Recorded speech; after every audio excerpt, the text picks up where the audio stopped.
en quelque part, outiller les élèves davantage pour faire en sorte qu'on ait des pense-bêtes, des aides-mémoires, qu'on ait davantage d'outils pour travailler sur nous.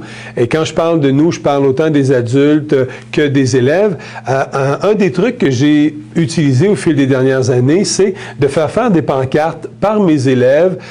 Et ces pancartes-là comportent des affirmations positives et constructives. C'est des courtes phrases qui permettent aux élèves de voir autre chose, d'apprivoiser un nouveau langage, d'avoir de nouveaux mots pour mettre dans leur tête de nouvelles pensées ou de meilleures pensées. Je vous donne quelques petits exemples. Soit que je les ai inventés, soit que je les ai entendus, soit que je les ai lus en quelque part.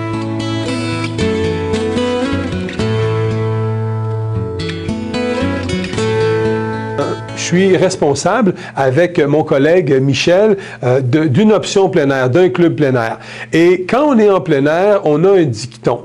Ce dicton-là, on le commence en début d'année quand on fait du canot. On sait que quand on va en canot, deux individus, le canot peut aller comme ça, comme ça, comme ça, puis c'est souvent c'est à qui la faute, tu sais. Et on instaure tout de suite une très courte phrase qui devient comme un slogan. Discuter au lieu de se disputer. Et on va le dire ensemble. Avant d'embarquer dans le canot, les élèves ont eu la phrase, ils l'ont apprivoisée, ils l'ont mémorisée. Et aujourd'hui, c'est on va discuter au lieu de se disputer. Si jamais le canot il va tout croche, puis qu'on ne sait pas à qui la faute, qu'est-ce qu'on va faire? On va discuter au lieu de se disputer. Et ça, c'est une des pancartes qu'on retrouve dans mon local régulièrement. Des fois, je l'enlève, des fois, je la remets. C'est pas nécessaire qu'elle soit là toute l'année, mais à certains moments. Une autre pancarte ou une autre affirmation constructive, c'est lorsque l'élève a essayé un truc et puis ça n'a pas fonctionné. Là, il a essayé une solution, il a trouvé une solution et ça n'a pas fonctionné. Puis là, ben, il est prêt à tout abandonner. Eh bien, il y a un proverbe qui dit « Il n'y a pas qu'une solution, il y en a des milliers ». On a fait une pancarte. Donc, l'élève, de temps en temps, il se lève la tête, puis je lui dis « Combien de fois tu as essayé? C'est la combienième fois là, que tu tentes ce truc-là? » Puis j'essaie de me mettre vis-à-vis la pancarte qui dit « Il n'y a pas qu'une solution, il y en a des milliers. »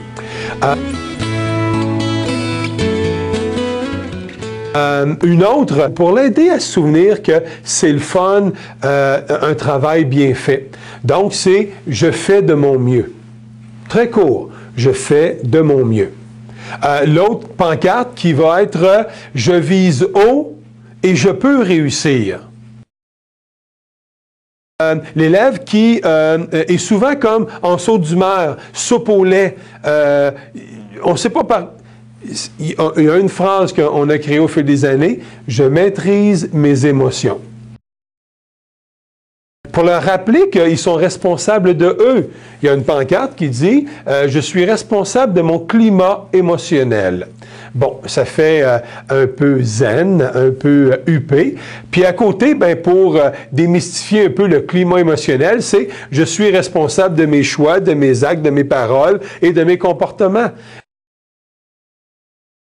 L'élève qui a tendance à avoir des commentaires très négatifs, des commentaires qui sont abaissants, qui peuvent être intimidants, eh bien, on a créé une pancarte qui dit « Mes commentaires sont positifs et respectueux ».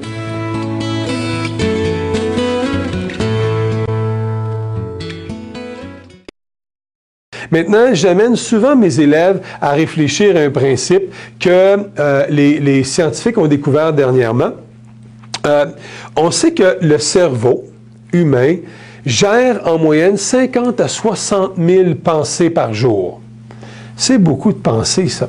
Si toutes ces pensées-là sont en général négatives, si la pensée, elle est destructive, Ça fait en sorte que nos journées ne sont pas nécessairement très roses. Hein? Alors, les affirmations constructives permettent aux élèves d'aller chercher des mots, d'aller chercher des images, d'aller chercher des phrases qui vont créer des pensées qui vont être probablement, et je l'espère, beaucoup plus constructives pour eux. C'est pas évident pour l'élève de voir cette nuance-là. Je vous donne un exemple concret. Au niveau de la pensée, l'élève veut pas être malade. Donc, autour de lui, ses amis ont le rhume, ça tousse, ça mouche. Et l'élève, il se dit, bon, je vais créer une pensée, là, et je vais dire, je ne suis pas malade, je ne suis pas malade, je ne serai pas malade. C'est un bon début. Il y a comme une volonté de mettre une pensée qui va le construire. On peut lui montrer que la phrase « je ne suis pas malade » pourrait être remplacée par « je vais être en santé », « je vais être en pleine forme », « je vais être plein d'énergie ». On apprend à l'élève à utiliser des mots qui sont très constructifs. Le mot « malade », c'en est pas un.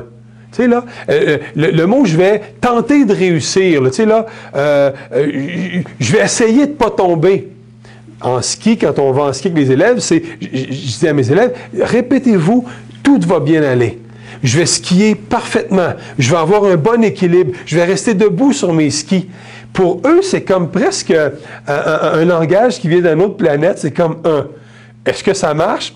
Je leur dis, je ne sais pas. Tu gagnes beaucoup à l'essayer, par exemple. Et l'élève, à sa grande surprise, ça ne fonctionne pas toujours. Et parfois, arrive le miracle où il vient me dire, « Ah, je suis resté debout sur mes planches toute la soirée. Je suis vraiment là, j'ai gardé un bon équilibre. » Et je lui demande, « Qu'est-ce que tu t'es répété? » Je n'ai pas arrêté de me répéter dans les chaises. Je vais réussir, je vais rester debout sur mes skis, je vais avoir un bon équilibre. Et c'est ça. On dit, on attire à soi ce à quoi l'on pense. Donc, je vais toujours encourager les gens, et je vais m'encourager moi en tout premier lieu, d'utiliser des pensées et des affirmations qui vont me construire plutôt qu'ils vont me détruire. Et tant mieux s'il y a des phrases que vous allez utiliser, que vous allez récupérer, que vous allez installer dans vos classes. Puis le secret là-dedans, pour que la pancarte, elle reste là, c'est de demander aux élèves de le faire. Et après qu'il l'ait fait, c'est de la poser puis de l'installer. Même si à nos yeux, c'est pas tout à fait la plus belle pancarte du monde. On dit que la beauté est dans l'œil de celui qui regarde.